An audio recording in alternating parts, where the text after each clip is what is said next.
If what do you reckon is the most important thing with spin bowling? Do you reckon it's getting it on the right length, or do you reckon it's being more accurate, getting it closer to the stone? I think the first most important thing is you've got to get it to turn. You know, even if it bounces twice, you know, you got to spin it hard and get it to turn, and then once you know how to turn the ball, then you can obviously adapt from there, get your line and then. Right. Yeah, you got to try and get the ball to turn. How do you get so many rotations? I think what the rotations for that is trying to like have I think first of all having a strong base with your feet. Then, you know, secondly, I think what you want is if you have a strong base, you know, the front thumb needs to be strong, and then you need to get your hips to go up and over, not sort of round. I think that's not going to help you to get the rotations. You want the hips to go up and over, and then impart the spin with the fingers. Right. The other thing is that I was wondering about is flight. Sometimes spin bowlers beat the batsman with flight, and they say to get it over people's eye lines. Is that something that you do? Yeah, that's something that helps you to get above the eye line. Is that, you know, if you get it above the eye line, you need to get it to drop quickly as well. Because when you get it above the eye line, then the batsman is naturally going to come down the wicket because of the trajectory being higher. So you've got to get it down quick. And to get it down quick, you have to get your, the energy's all in the hips. You know, you've got to get the hips to go up and over. And as you get them to go up and over, the ball goes down, right, you know, quickly as well. So that's the idea of trying to get the hips to go up and over, but also the shoulders to rotate north to south. It's all about getting that ball to drop early. Right. Did you ever play cricket as a kid? Yeah, I did. I was like you lot, as a 10-year-old, like this. You know, I used to come to the ground, and we used to have Sunday morning practices where I used to play. I had to do a couple of laps on the pitch, and then sort of play quick cricket, and then I started like that. I was a 10-year-old when I started. Have you ever faced people? I have. Quick. I think when I let my bat go down, the ball was already at the keeper for me. So, it was really quick for me. What is the highlight? I think the highlight of my career has been probably the 5 wickets I took here, Perth Test match, and also not being involved in playing last year, but winning in Australia, the Ashes was one of the highlights. What was the best wicket you took, or your favourite one? Favourite one was probably Yunus Khan. I don't know if any of you guys remember, against Pakistan, when I played for England. He's very good against spin. What he does, he goes back really, and he goes forward. So it makes it really hard for me to bowl the right length. Because I bowl a good length and he goes back to it, and he tries to make it sound like I've bowled a short ball, but I haven't. So what he does, and he had a really good defence, and somehow I missed his defence, and he clipped the top of his bail.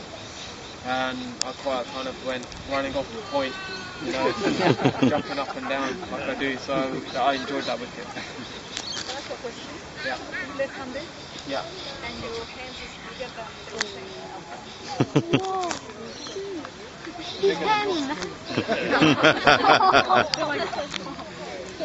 Yeah, they kind of help me. Sometimes field setting is important, and I think what makes a good spinner is having a good captain who understands spin bowling. You kind of, you know, helps you to, like Vittori had Stephen Fleming, Harbhajan had Saurav Ganguly. So I think a captain who understands spin bowling can actually help your game as well. Who are your heroes as spinners? Our heroes for me were like, obviously, you know, Shane Warne was one of my biggest heroes.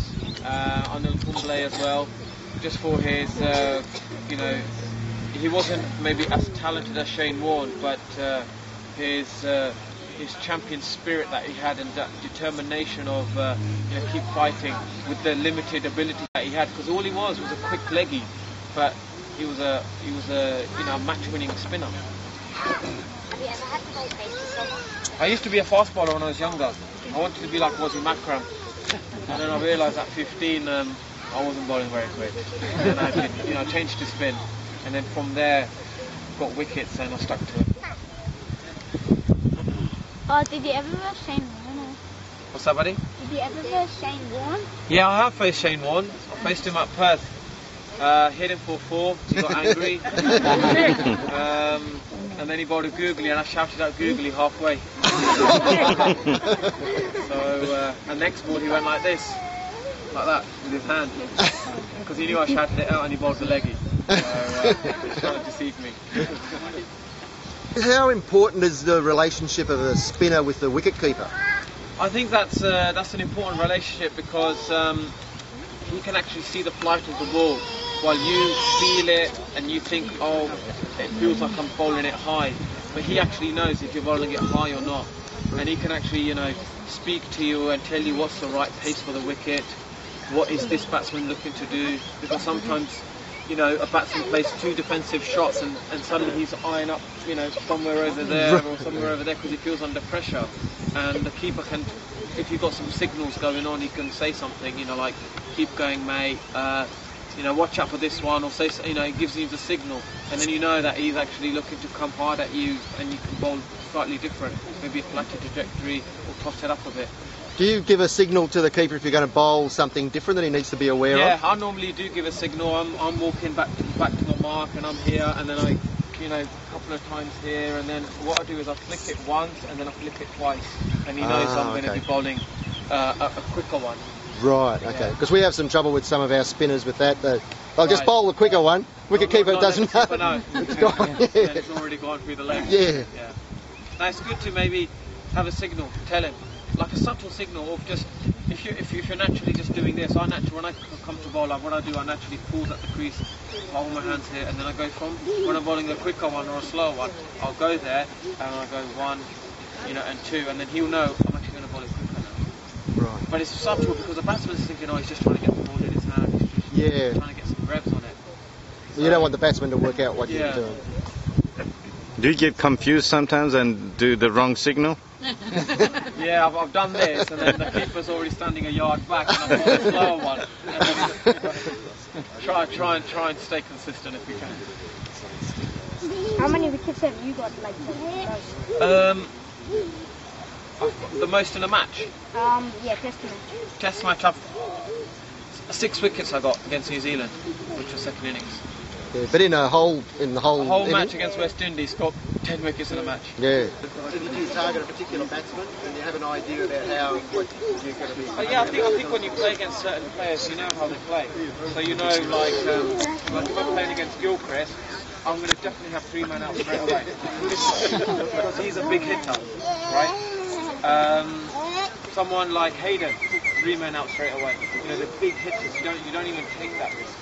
But you know, if they're like, let's say 4 for 40, right, and a top order batsman comes in, you actually take the risk and put the fielders in.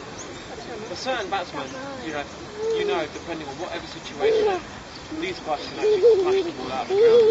I'm not even going to take the risk. Straight away, one of the things that those spinners, of course, is actually drained. And there was one instance when Andrew Simons was smashing you, and she was just sending them all out of the ground just about, but then eventually you got him. Yeah, I remember that was at Perth. Simons came in 6, 4, 6, ... 4. And I went to Flintoff and I said, do you want me to bowl the next over? But I come on. No, actually, I don't fancy it, to be honest. I don't want to be hitting 20 and over. No, you stay with it because you'll get him out. And then 2 other balls later, he kind of went off the back foot, cut it, and luckily, you know, got his wicket. But sometimes when you're under pressure, that's where you have a good captain. He kind of encourages you as well. So I think, you know, having good teammates help you when you're under pressure in a match.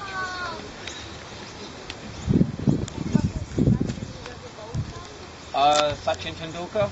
No, yes. That's not a politically correct answer in this crowd, is it? Did you ever want to become a batsman? I do always want to. I want to become a batsman. I still do. So hopefully one day I'll get 100 or 50. Yeah, that's one of my ambitions. Perhaps if they stay with you at the wickets, that might help. Maybe night watchman one day, and then the next day I can sort of get some runs. Do you prefer one day cricket or test cricket? I prefer test cricket. bowl differently when you're bowling 2020 or one day? I think 2020 I try and bowl. Voice. 2020 I try and bowl from a different place each time from the wicket, so the batsman himself doesn't get the same viewing. So his head's turning there, then even go over the wicket. So his head is consistently turning, which makes it difficult for him to align the ball. So in 2020 I always change my position, and also I change the length as well, where I go a couple of yards back, because he's already swinging hard, so I've got a couple of yards back. But I'm consistently changing my position at the crease, so his head is always changing all the time. So he doesn't set, he's not set to hit the ball from one place, and his head stays at one place. So you will see. Can you show us how you bowl? Trust, do you want me to demonstrate one ball to you guys? Yeah. I need a keeper. I will. Who's a wicket keeper? I am. Cut up to one ball. Yeah. Well, I got this.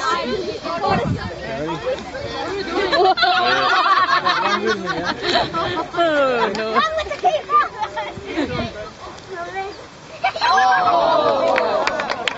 Well taken, babe.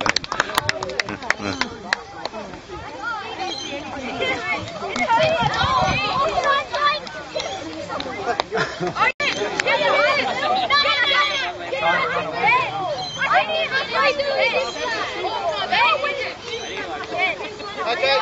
Calm down. I'm going to be going down there. Okay, if everyone can thank Monty, he'll come back next week.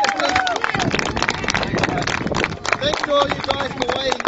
And next week we'll do it again, okay? And hopefully there'll be no traffic accidents.